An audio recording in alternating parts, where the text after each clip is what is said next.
Abrimos, señoras y señores, una edición especial de La Mesa de En Perspectiva en este martes 25 de octubre de 2016.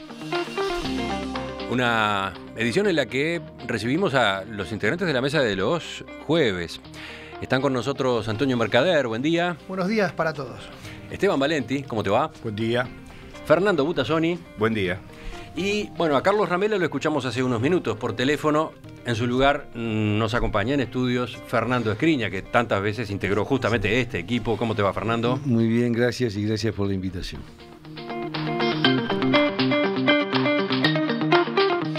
Le he dedicado la vida a este país, al que quiero, como sin ninguna duda lo queremos todos, absolutamente todos. Y al que conozco al detalle. Su tierra, su gente, los barrios, sus ciudades, su forma de trabajar y su forma de producir. Estoy absolutamente convencido que en los próximos años este país no solamente va a retomar su crecimiento, va a seguir mejorando sus índices generales, va a seguir dándole más y mejor educación a sus hijos, sino que además se va a poder insertar mejor en el mundo. A este país produce calidad, produce bien, produce a buen precio. Lo que este país en los últimos tiempos no ha tenido son los mercados que precisa para defender el trabajo de su gente. Estabilidad es crecimiento, y crecimiento es ocupación y trabajo es destino para la familia uruguaya. Y la familia uruguaya vive en este país que es el hogar de todos, al cual todos tenemos que defenderle su manera de ser tradicional, su libertad, su tolerancia, su sentimiento de cariño y de fe a esta gran nación, el Uruguay. Era la voz del doctor Jorge Valle, uno de los protagonistas centrales de los últimos 60 años de la historia política de nuestro país, que anoche falleció a los 88 años. Lo escuchábamos en una alocución de la campaña electoral de 1999, cuando finalmente logró llegar a la presidencia de la República en el quinto intento. ¿Por dónde empezamos a evocar su figura? ¿Quién larga con un telegrama? Yo te voy a agradecer que hayas adelantado esta mesa de los jueves, porque yo necesitaba hablar, como creo que muchos. Yo no creo que la muerte mejore las personas. La muerte lo que nos obliga es a ser más riguroso y desnuda a los que quedamos.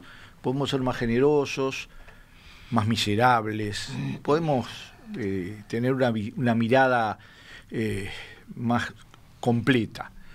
Yo lo dije la semana pasada, yo era amigo de Jorge Valle y no solo no lo oculto, sino que lo digo con gran orgullo.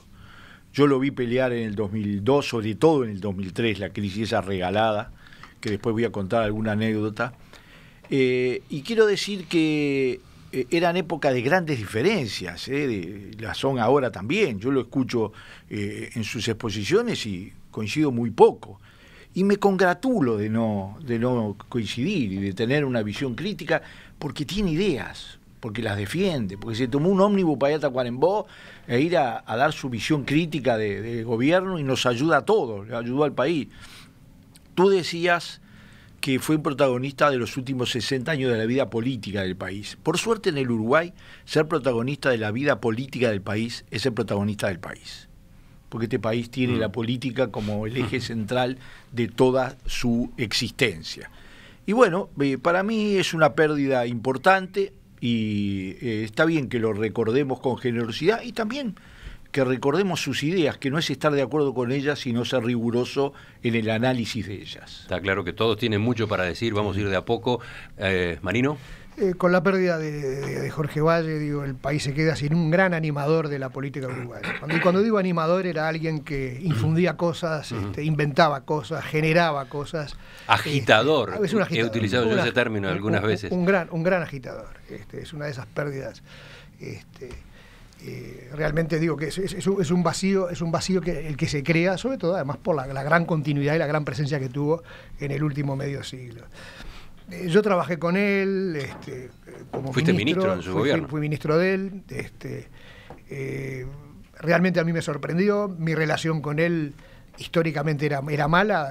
Habíamos estado enfrentados, yo en el equipo de la calle en el año 89, nuestro gran rival a vencer era Valle, y esas peleas siempre generan problemas, a veces no problemas con los dos candidatos, sino los problemas con los que estamos abajo, a los que se nos adjudica alguna mala jugada. O sea que no las tenía todas conmigo cuando en el año 99 apoyamos a Valle en el balotaje y después pasé a integrar el gobierno. Y sin embargo me encontré con un hombre muy abierto, un gran liberal, gran republicano, gran demócrata, un intelectual, un hombre de una vasta cultura, pero además interesado en todo, abierto a todo. Le interesaban las ciencias, le interesaban las letras, le interesaba la historia.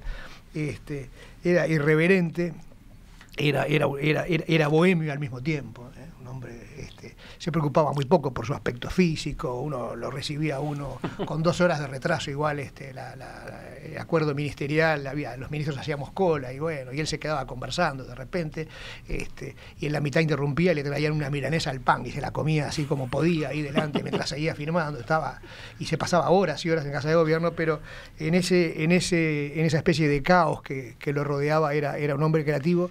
Y estas palabras que acabamos de escuchar demuestran algo quizás lo más importante. Era un gran patriota, un gran uruguayo. Eso es lo que pierde el Uruguay, ¿no?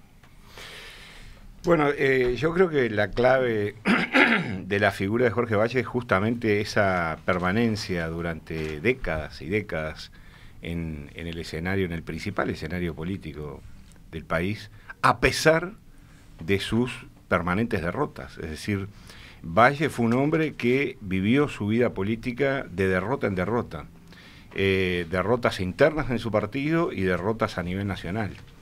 Y sin embargo, entre derrota y derrota, él lograba levantarse de nuevo, lograba retomar el camino y machacar en la piedra, convencido de que al final la iba a terminar rompiendo, ¿no? Antonio decía que era un intelectual. Yo recuerdo, yo lo entrevisté varias veces. En una ocasión nos cruzamos en un estudio de televisión, en Canal 5. Él estaba haciendo campaña política. Nos cruzamos, yo entraba y él salía y me dijo: ¿te leíste El último suspiro del Moro? Yo me dejó total, que era una novela que acababa de publicar Salman Rushdie, el escritor indio británico. Lo entrevisté varias veces. En una ocasión nos cruzamos en un estudio de televisión. Entonces me pareció realmente sorprendente. Era un hombre que leía muchísimo. Hay una anécdota muy conocida que él mismo la hizo cuando estaba por asumir la presidencia. Se había leído un libro sobre, no me acuerdo sobre quién, que escribió Ana Inés Larre Borges, un libro de ensayos y la llamó a la casa y habló con el hijo de Ana Inés, que tenía, no sé, 11, 12 años. Él dijo: mirá, dice, quiero hablar con tu mamá, habla Jorge Valle. Y el niño le dijo: sí, yo soy Napoleón. Ese tipo de anécdotas, él las propiciaba permanentemente. Es decir, era efectivamente un gran estimulador de las relaciones interpersonales con mucha gente que no tenía ningún tipo de acercamiento desde el punto de vista político, o ideológico o filosófico, ¿no? Yo creo que eso es interesante de resaltar. Esas largas conversaciones que solía tener no eran solo con dirigentes políticos, claro, empresarios, embajadores. Podía perfectamente encachilarse en un diálogo de 1 hora y media con alguien a quien se encontraba en la esquina cuando iba a comprar el diario, punto, ¿no? Exactamente. Diálogos que muchas veces eran monólogos, aclaremos también, ¿no? Sí, también. Valle tenía sus ideas y las transmitía. Pero escuchaba, ¿no? No, está bien, pero digo, era muy entusiasta en cuanto a la transmisión y en cuanto a la argumentación de lo que él estaba viendo y de las soluciones que estaba pensando, ¿no? Hay un tema. Yo venía en el auto recién pensando. Hablar del doctor Valle es hablar de un político en el mejor sentido de la palabra, de quien integró la mejor clase política del Uruguay. Yo creo en eso, creo en los políticos profesionales, creo en los que dejan la vida como lo hizo Valle hasta el último minuto de su existencia, trabajando en pos de una idea. Y tengo la idea que Valle es un triunfador, efectivamente derrotado en diversas oportunidades, en diversas elecciones, pero es un triunfador en lo ideológico. yo diría que es de los pocos políticos que se pueden exponer a la opinión pública sin renunciar de una sola de sus ideas políticas que viene pregonando desde 1966, cuando a los 39 años pudo haber sido presidente de la República, a contramano de todo lo que eran las ideas sobre la banca, sobre el comercio exterior, sobre la reforma agraria.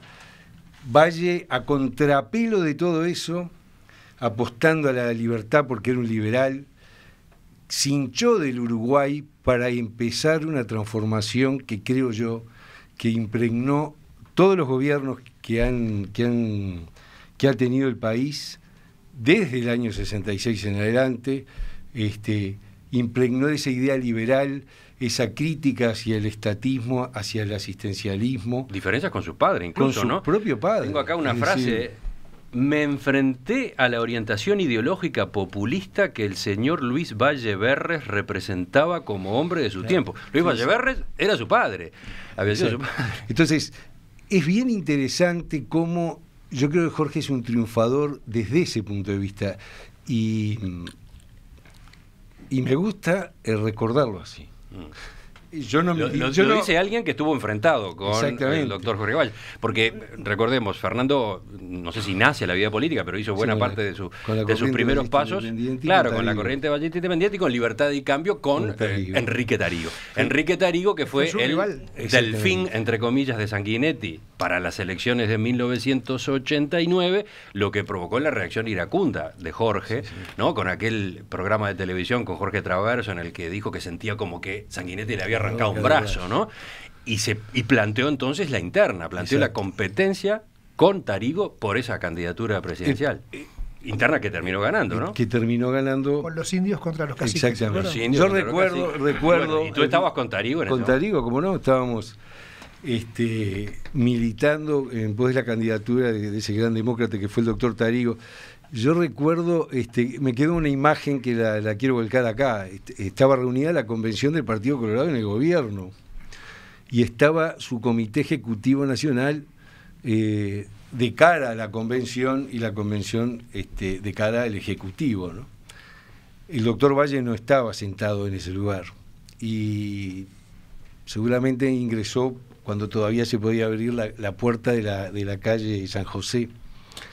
Y de pronto se siente una voz que dice: "Me permite, presidente". Y ahí él arranca con ese desafío, aquello de los caciques y los indios. Él estaba entre los indios y eso me quedó grabado, y por eso quiero recordarlo como ese triunfador ideológico, porque mantuvo la coherencia y se hinchó del Uruguay para evitar un rumbo que no era para él correcto. Bueno, si hay una definición que le cabe entera a Jorge Valle desde el punto de vista ideológico, es liberal. Si hay algo que lo diferencia y con el cual yo tengo diferencias profundas, es en el plano no del liberalismo político, sino sobre todo del liberalismo económico. Y él fue un liberal totalmente integral. Polemizó con su padre, polemizó en toda la política estatal. Tuvimos choques importantes con las empresas, sobre las empresas públicas, etcétera. Pero las ideas tienen siempre valor, no importa que uno se haya jugado la piel por eso. Pero Jorge Valle se la jugó, en muchas cosas, en pequeñas y grandes cosas. Primero, en torno al golpe de Estado, fue uno de los políticos colorados que más se enfrentó al golpe de Estado, en todo sentido. Estuvo preso. Estuvo preso antes de la dictadura. Sí, antes y después lo proscribieron. Es decir, digamos, sin duda fue dentro del Partido Colorado uno de los más firmes opositores a la dictadura. Segundo, era un hombre muy abierto. Yo veniendo escuchaba a Leonardo Costa, y Leonardo Costa recordó que asumió a mi hijo. Mi hijo era el asistente académico de Guarga, del rector de la universidad, y se lo pidió para una cosa insólita para aquellos tiempos, para el gobierno electrónico. No se llamaba así, pero era para el gobierno electrónico. Tú pasaste un pedazo de su discurso en Durazno. Ahora, en septiembre, y fue en las charlas TED. un hombre que a su edad tenía una particular sensibilidad sobre ese tema. Pero la anécdota es que cuando lo asumió, le dijeron: "Che, Valle, este es el hijo de Valenti. Dije, ¿qué me importa? Yo soy el hijo de Valle. Es decir, era liberal absolutamente, tenía una actitud desde el punto de vista político que no andaba hurgando en las opiniones. Y lo último que quiero decir sobre una cosa que no es de liberal en otro sentido, es que fue un tipo honesto. Lo persiguí, yo también ayudé a veces a perseguirlo con algunos temas del pasado que estaban ahí, viste, y que cuando venía la campaña electoral uno le sale lo peor de cada uno. Sí, sí, la infidencia, ¿no? Claro, lo persiguió durante años. Durante años. Pero la verdad que viendo cómo vivió, cómo murió, cómo fue toda su trayectoria, incluso en los momentos de mayor auge como presidente, nunca se le puede decir que se haya enriquecido con la política. Al contrario, en todo sentido. Y eso de un político en estas épocas es una virtud que es bueno resaltar explícitamente. Más temprano un oyente preguntaba de qué vivió Valle, por ejemplo, en los años de la dictadura. Hoy, en una nota que escribe Miguel Arregui en el diario El Observador, a propósito de Valle, una fantástica nota titulada Las 1000 vidas de un profeta inoportuno, eso aparece mencionado, dice... jamás dejó de hacer política, integró la dirección clandestina de su partido en aquellos años, sobrevivió con la compra-venta de ganado en Brasil, intentó múltiples negocios rurales, desde la huerta a la crianza de ganado, el campo fue una de sus pasiones, y en más de una ocasión perdió sus bienes materiales, vivió de hipoteca en hipoteca. La quiebra o la insolvencia fueron para él estados casi perpetuos, sea por financiar actividades políticas, por realizar malos negocios o por las carreras de caballos. Está bien, yo quiero describir, creo que como todas las vidas, a veces se definen en momentos y en anécdotas por las que uno recuerda a una persona. Yo, del gobierno de Valle, que integré y a mucha honra, recuerdo 2 episodios realmente impresionantes que lo pintan de cuerpo entero. Uno fue a poco de llegar al gobierno. Él asume el gobierno en marzo del 2000 y George Bush había asumido en enero. Ambos debutaban en el concierto internacional, en la reunión del ALCA que iba a ser en Quebec en mayo. Y en esa reunión George W. Bush iba a plantear una zona de libre comercio desde Alaska hasta Tierra de Fuego, que en principio había una mayoría de acuerdo con él con hacerlo o con empezar las tratativas para la negociación. Estaban todos los presidentes sentados allí en la mesa y de acuerdo al orden que tenían, estaba por supuesto Estados Unidos, después venía Uruguay y finalmente estaba Venezuela. Y hasta el momento en que le tocó hablar a Uruguay, venía una mayoría, todos habían levantado la voz de manera favorable, pero había una gran expectativa sobre lo que Chávez iba a decir, que era el presidente de Venezuela y que se sabía que iba a estar en contra. Y allí con enorme habilidad e improvisando, Valle tuvo una salida genial que le valió después el apego, el afecto de los Bush, que después no serviría tanto con el crédito puente. Y fue que cuando pidió la palabra Valle, que era el penúltimo en hablar, dijo: propongo un aplauso al presidente Bush porque esta moción ha salido por unanimidad. Se hizo un silencio. se hizo un silencio. Nadie podía creer lo que estaba escuchando, pero faltaba Chávez, que además era el enemigo. Todo el mundo tenía miedo de lo que dijera Chávez. Y dice: sí, porque acá el amigo Chávez, ya se había hecho amigo además de Chávez. Sí, claro. Y ya lo palmeó, dijo: el amigo Chávez que me acompaña, él no tiene problema porque él ya tiene un tratado de libre comercio con Estados Unidos, o no tiene 1.500 estaciones de nafta que venden en todo Estados Unidos y tienen mercaditos por todos lados. Usted ya tiene el acuerdo hecho, de manera que como mi compañero de la derecha ya lo tiene, pido el aplauso. Y ahí se levantaron todos y aplaudieron. Y el pobre Chávez, que tenía que hablar después, salió con simpatía y todo, pero salió mellado, no pudo, salió a explicar sobre todo qué clase de acuerdo tenía con Estados Unidos, que evidentemente tenía un acuerdo más ventajoso que los demás países. Esa es una anécdota que lo pinta de cuerpo entero. Y la otra, que la han narrado los que participaron en aquellas misiones tan dramáticas para conseguir el crédito puente y para que Uruguay no cayera en el default, es la que él va a hablar en un momento con el presidente del Fondo Monetario Internacional, el director general, que era un alemán, Keller. Y bueno, y averigua un poco. Y Valle era exalumno del colegio alemán, por lo tanto tenía una ventaja, hablaba alemán. Pero descubrió otra cosa, descubrió en la biografía de Keller que Keller había estudiado en el mismo colegio alemán que él. Es decir, cuando digo el mismo es que el colegio alemán que está en Uruguay es uno de los muchos colegios alemanes que hay en Alemania, pero coincidía que era el mismo colegio alemán. Por lo tanto, sabía el himno del colegio.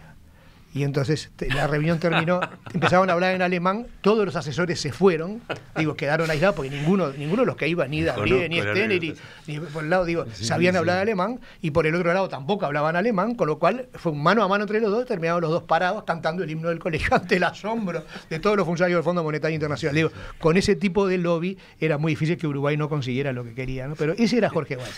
Ya en cuanto a la honestidad, recuerdo, yo me desempeñaba en la Secretaría General de la Intendencia, el secretario general de la Intendencia muy joven, y estábamos teniendo un conflicto muy severo con Adión. Llevábamos, para varias, no puedo creer. Llevábamos 19 días de conflicto, el conflicto duró más de 20 días, y la situación era realmente muy grave, y bueno, yo tenía en el despacho un teléfono, casualmente era un teléfono rojo, pero era un teléfono de una línea privada que teníamos incluso con algún dirigente sindical que yo aprecio mucho y respeto mucho, como es como Platero, ¿no?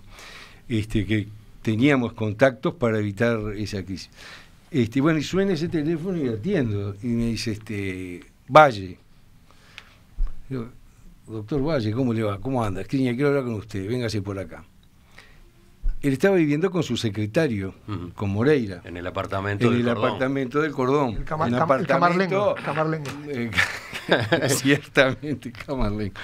El apartamento donde convergía esa generación del pijama rojo de la que hablaba hace un rato Neco Costa, ¿no?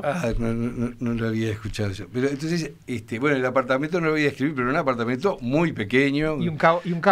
Un caos total. Me recibe Moreira con un delantal, estaba haciendo milanesas. Y de pronto siento un grito del doctor Valle diciendo: Moreira, dejaste levantado el teléfono, ¿no te das cuenta? Estoy en otra línea acá hablando.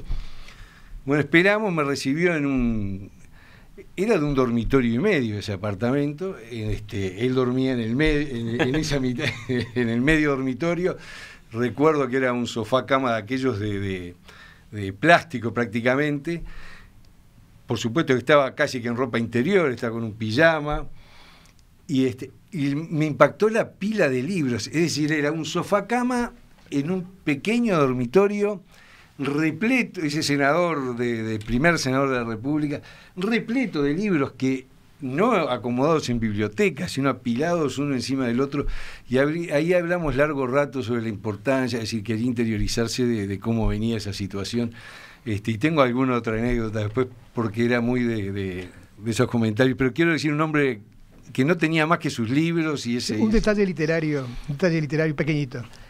Cuando él va preso, antes del golpe, y va preso precisamente, los militares lo meten preso, en una acción que la presidió el después general Cairolo, fue el que lo arresta, él entra preso, pero consigue antes de que alguien le extienda una novela. Era Gran Certao Veredad de Guimarães Rosa. Claro. Y cuando sale 20 o 25 días después, que creo que fue lo que estuvo. 2 meses estuvo. 2 meses, recitaba capítulos de memoria de Guimarães Rosa. Le había encantado el libro, ¿no? Siempre lo citaba. A veces en alguna conversación metía una frase de Guimarães Rosa porque lo había aprendido, había hecho un curso de Guimarães Rosa. ¿Cómo está transcurriendo el velatorio de los restos del doctor Jorge Valle en el Salón de los Pasos Perdidos del Palacio Legislativo? Javier Castro está allí. Buen día, Javier. Buen día, Emiliano. Sí, aquí estamos en el Salón de los Pasos Perdidos del Palacio Legislativo. Acaba de irse el presidente Tabaré Vázquez, estuvo acompañado obviamente por el vicepresidente Raúl Sendic.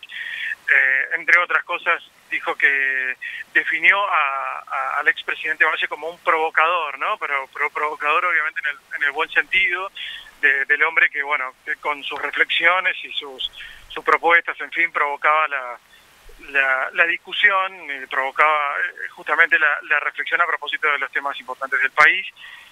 Acaba de irse, como les decía, está dentro del Salón de los Pasos Perdidos y a un lado del féretro su esposa, que está recibiendo obviamente los saludos de mucha gente que se ha acercado hasta aquí. Hay muchos dirigentes políticos, obviamente algunas figuras de gobierno, entre otros algunos ministros, por ejemplo el ministro de Economía Daniel Astori, la ministra de Industria Carolina Cose, entre otras figuras de gobierno, también por supuesto figuras del Partido Colorado, también figuras del Partido Nacional, el presidente del Partido Independiente, en fin, una cantidad de dirigentes políticos que se han acercado obviamente a saludar a la familia del expresidente Valle, que como les decía, bueno, está en el Salón de los Pasos Perdidos, allí está el féretro con una bandera, un pabellón nacional encima y bueno, una cantidad de claveles rojos encima de el pabellón que cubre el féretro donde se encuentra bueno el cuerpo del expresidente Jorge Valle. Están hace un rato, como te decía acá, el velatorio comenzó ya hace un buen rato. Sí, empezó a las 8 de la mañana, eso estaba previsto, ¿no? Exactamente, empezó a las 8 de la mañana, como te decía, bueno, ya el presidente de la República estuvo por acá acompañado por el vicepresidente Raúl Sendic, que ya se retiraron de este velatorio. Volvemos en todo caso más tarde para una actualización. Gracias, Javier.